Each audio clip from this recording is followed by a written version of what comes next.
छत्तीसगढ़ में सड़कों पर घूमते निराश्रित गौवंश की समस्या को देखते हुए अब सरकार नई पहल करने जा रही है।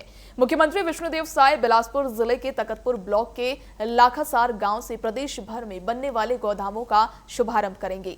सरकार का लक्ष्य प्रदेश के हर विकासखंड में गौवंश के लिए व्यवस्थित आश्रय तैयार करना है। पहले चरण में 152 गौधाम बनाए जाने की योजना है। इस योजना को लेकर सियासत भी तेज हो गई है। देखिए रिपोर्ट। छत्तीसगढ़ में सड़कों पर घूमते निराश्रित गौवंश की समस्या लंबे समय से सरकारों के लिए बड़ी चुनौती रही है। गायों के कारण सड़क हादसे, किसानों की फसल को नुकसान और गौवंश के संरक्षण को लेकर लगातार सवाल उठते रहे हैं। अब इस समस्या के समाधान के लिए छत्तीसगढ़ की भाजपा सरकार गौधाम योजना लेकर आई है, जिसकी शुरुआत बिलासपुर जिले के तकतपुर ब्लॉक के लाखासार गांव से की जा रही है। यहाँ मुख्यमंत्री विष्णुदेव साय प्रदेश भर में बनने वाले गौधामों का शुभारंभ करेंगे। सरकार का लक्ष्य है कि प्रदेश के हर विकासखंड में गौवंश के लिए व्यवस्थित आश्रय तैयार किया जाए। हर विकासखंड में 10 गौधाम, प्रदेश में 1460 गौधाम का लक्ष्य। पहले चरण में 152 गौधाम, 36 को प्रशासनिक स्वीकृति, 116 गौधाम प्रक्रिया में। सरकार का दावा है कि गौधाम बनने से निराश्रित गौवंश को स्थायी आश्रय, चारा पानी और इलाज की बेहतर सुविधा मिल सकेगी।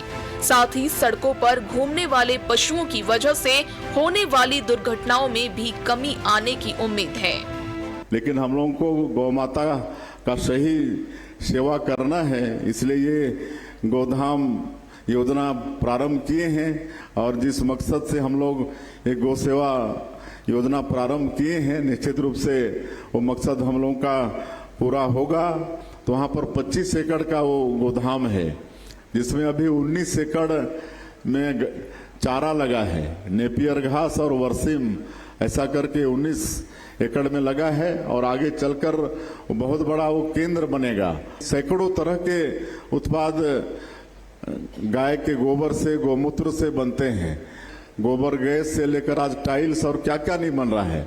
पशुपालक वास्तव में जो अन्नदाता है, किसान है, निश्चित रूप से उनकी आय को बढ़ाने में ये पशुपालन और ये गाय पालन बहुत ही सहयोगी होगा। पिछली कांग्रेस सरकार के समय गौधान्य योजना के तहत प्रदेश भर में गौठान बनाए गए थे। तत्कालीन मुख्यमंत्री भूपेश बघेल ने इसे ग्रामीण अर्थव्यवस्था को मजबूत करने वाला मॉडल बताया था।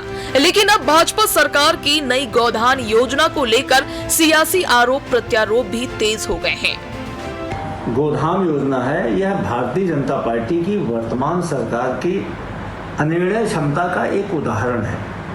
इन्होंने राजनीतिक विद्वेष के कारण प्रदेश में चल रहे गौठानों को बंद कर दिया था, जिसके कारण इस प्रदेश में लगभग 5 लाख से अधिक गोवंश या तो गायब हो गए या उनकी तस्करी की गई, वे मार दिए गए। अंततः सरकार मजबूर हुई तो पहले उन्होंने कहा कि हम गो अभयारण्य बनाएंगे, उसमें विफल साबित हुए। 6 महीना पहले उन्होंने घोषणा किया कि हम गोधाम बनाएंगे। अंततः अब 29 गोधामों का उद्घाटन करने जा रहे हैं। 1460 गोदाम बनाने का इनका लक्ष्य है, लेकिन अभी तक कोई बजट की स्वीकृति नहीं की गई है। और जो 29 गोदाम का ही सिर्फ उद्घाटन करने जा रहे हैं, ऑनलाइन करने जा रहे हैं, तो पूरे 1400 का उद्घाटन कर देना था। दूसरी बात, प्रदेश में लगभग 15 लाख से अधिक गोवंश हैं और आप जो व्यवस्था करने जा रहे हैं बमुश्किल से 2100-2200 गोवंश का करने जा रहे हैं, तो बाकी का क्या होगा। जहाँ तक भ्रष्टाचार का सवाल है तो भारतीय जनता पार्टी के दिमाग में भ्रष्टाचार है। कांग्रेस का आरोप है कि भाजपा सरकार ने गौधान न्याय योजना को बंद कर दिया, जिससे ग्रामीणों और पशुपालकों की आय का एक जरिया खत्म हो गया। कांग्रेस का कहना है कि सरकार पुरानी योजना को ही नए नाम से पेश कर रही है। वहीं भाजपा का पलटवार है कि कांग्रेस सरकार के समय गौठानों के नाम पर बड़े पैमाने पर भ्रष्टाचार हुआ था।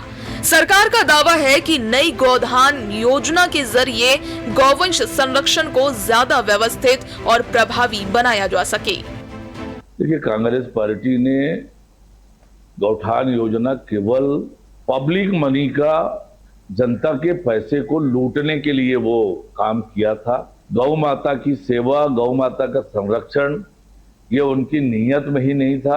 आज हमारी सरकार गौधाम योजना प्रारंभ कर रही है। हर एक विकास खंड में 10-10 गौधाम बनाने की सरकार की योजना है। 1460 गौधाम पूरे राज्य में बनाएंगे और अभी 36 गौधाम की प्रशासकीय स्वीकृति हुई है और आज से इस योजना का शुभारंभ हो रहा है और निश्चित रूप से इसका बड़ा लाभ किसानों को और गौवंश के संरक्षण को मिलने वाला है। छत्तीसगढ़ में गाय और गौवंश का मुद्दा हमेशा से राजनीति के केंद्र में रहा है।